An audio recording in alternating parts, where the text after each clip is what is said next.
O'zbekistonda 2025-yili eng ko'p sotilgan avtomobil qaysi deb o'ylaysiz? Bu shak shubhasiz Cobalt. 128 mingdan ortiq avtomobil bir yil ichida sotilib bo'lingan. Cobalt o'z nomiga chinakamiga munosib avtomobil. Ya'ni Cobalt elementidan olingan bo'lib, bu element mustahkam metallarni yaratishdagi maxsus qorishmalarda ishlatiladi. Shuning uchun perivallardan nuqul Cobalt bechoralarga ham pritsep, ham yuk, ham odamni toshib, yana 120 tezlikda chiqib ketishadi.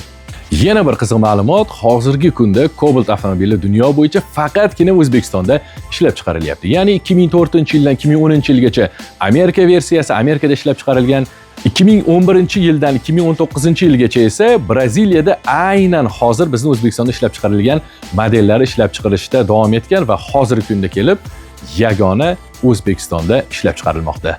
Xalqimizni mehrini qozonishga sababchi bo'lgan jihatlari bular joni baquvvatligi, tezligi, yumshoqligi va eng muhimi avto ehtiyot qismlarining arzonligida. Ya'ni boshqa modellarga qaraganda Cobalt ehtiyot qismlari sezilarli darajada narxida farq qiladi. Shuningdek, Mansuro brendida barcha turdagi ehtiyot qismlari bor.